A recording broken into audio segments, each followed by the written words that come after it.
Hey there.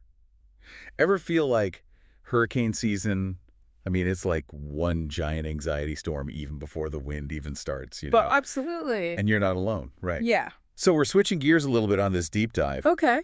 From your typical stock up on batteries Huh. advice, Uh, we're going deeper. We're yeah. going deep on the mental game of weathering a hurricane Oh, okay. with some really interesting insights from a physician who's actually been through nearly 30 hurricane seasons in Florida.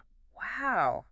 That's a lot of experience. Talk about firsthand Yeah, experiences. we had. So, reading through their thoughts, what really struck me was how much they emphasize this mental and emotional readiness, just as much as the physical stuff, like boarding up the windows and all that. It's like prepping your mental go bag, Yeah. right? It's You've right. got your physical supplies, but what about that mental toolkit you're going to need? Right. Are you ready for that?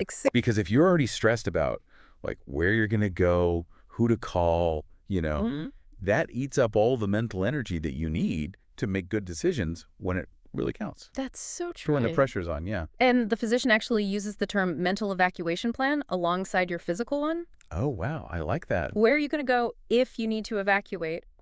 Who are your emergency contacts, right? Yeah. How are you going to communicate if your cell service is down? Oh, that's a good one. Those logistical things, while they might seem just like practicalities, Right. they have a huge impact on your mental state when a storm is looming. Yeah, because you can get ahead of that. Exactly. You already know those answers, right? Precisely. You don't have to think about that when the time comes. And the physician talks about this idea of prioritizing ruthlessly during a hurricane.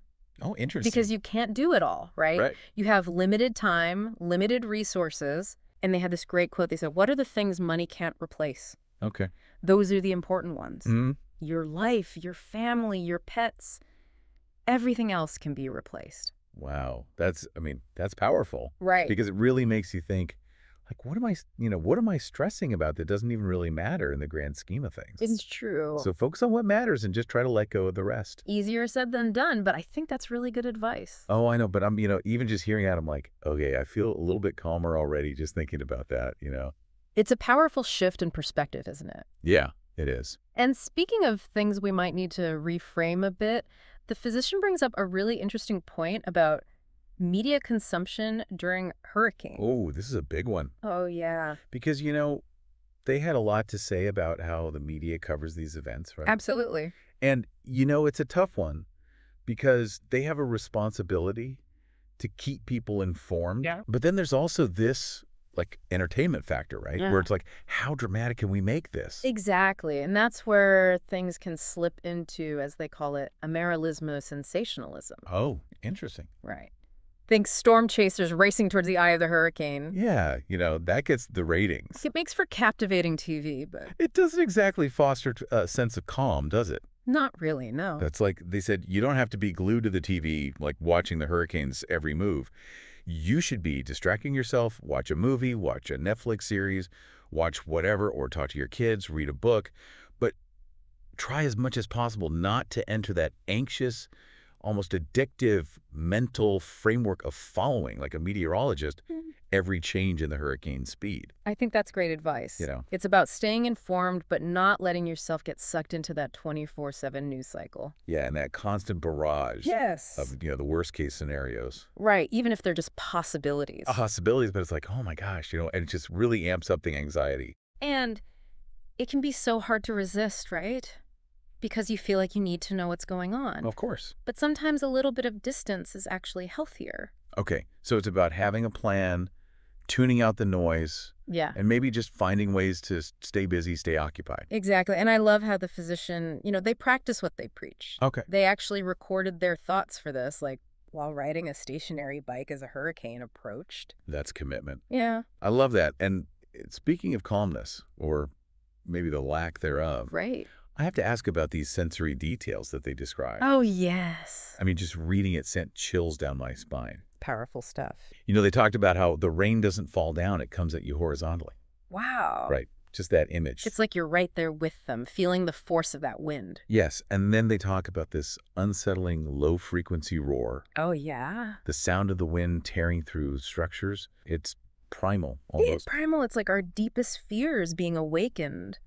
Yeah, exactly. And, speaking of that kind of primal fear, I think we should talk about the aftermath. Okay. Because the physician really opened my eyes to the psychological toll that a hurricane can take, even on those who, escape the worst of it. Yeah, that's something we don't always talk about. Right. The hidden impact. Yes, And exactly. it can be profound. It's easy to think, like when we think about the worst trauma, we think about the physical stuff, right? Right, the injuries. Yeah, the injuries, the property damage. Right. But, the physician points out it's the invisible scars that can be even more profound. Oh, yeah. The emotional and mental ones. Right, because you can't see those. Exactly. And they can linger long after the physical wounds have healed. It's like that saying, you can't really know someone else's storm. That's so true. And the physician talks about these two types of trauma that people experience after a hurricane. Okay. First, there's that immediate shock, right?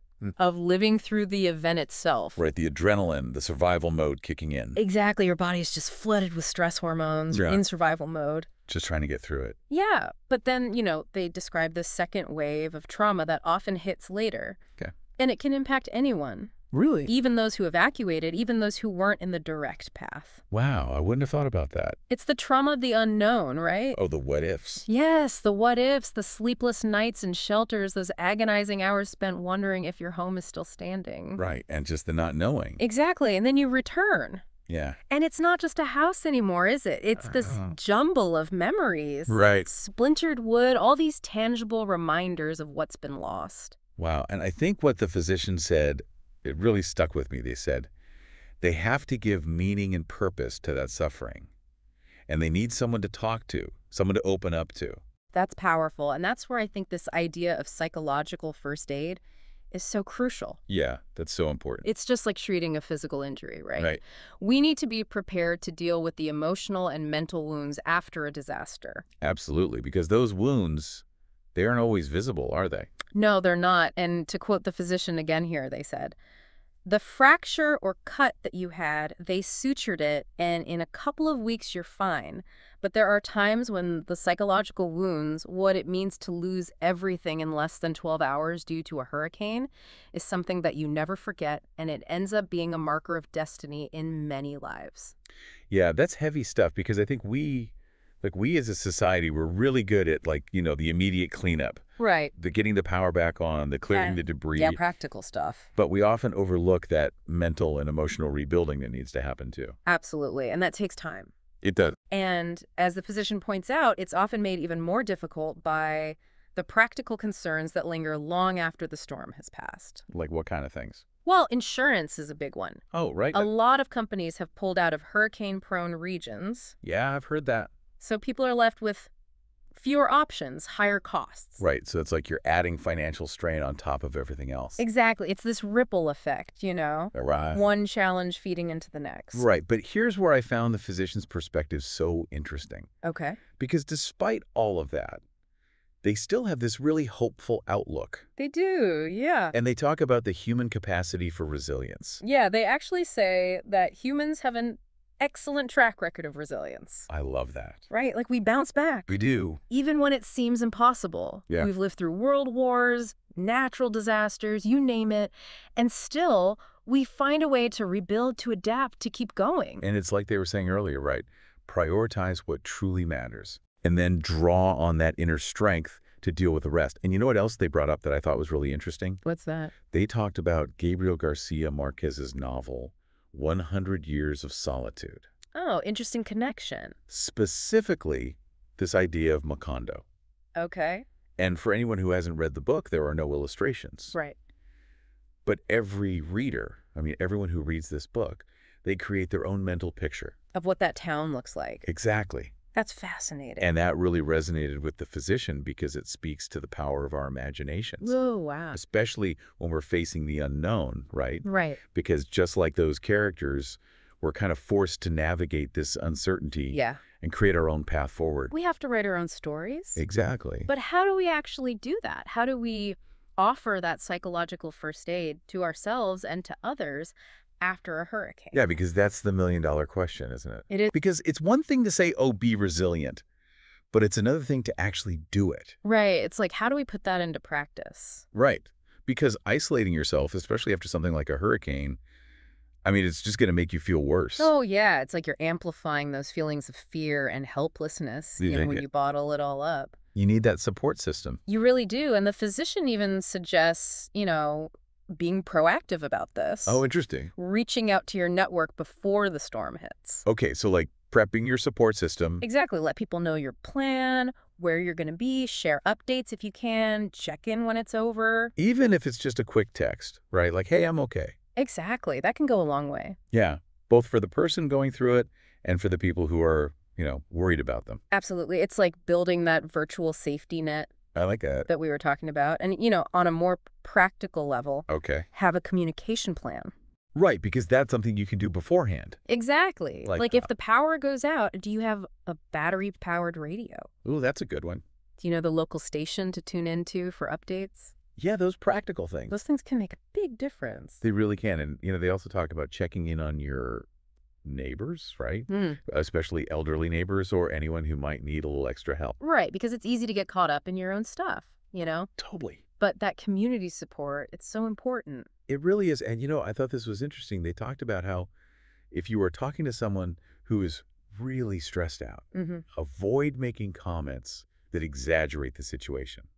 Oh, yeah. Like, oh, this is a bad one. Yeah, exactly. Like, oh, this one's a real beast. It's going to be awful, Right. You think you're being, empathetic, Right. but you're really just adding fuel to the fire. So what can you do instead?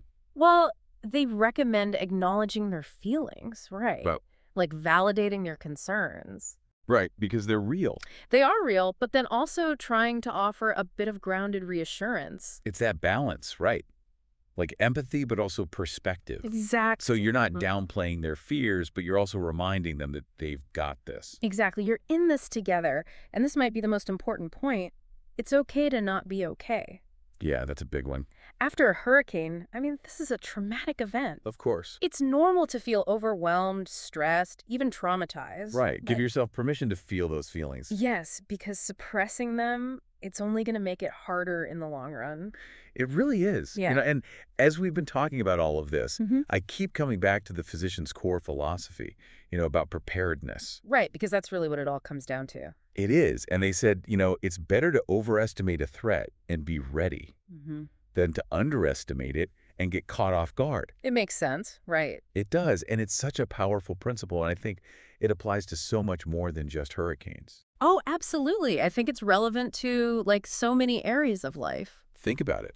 Your finances, your health, your relationships. Your career? Yeah, your career. Where else could a little overestimation and preparedness actually give you an advantage, It's something to think about. It is something to think about. And that's it for this deep dive into the psychology of hurricane season. Wow, that was a good one. Stay safe out there and remember, you've got this.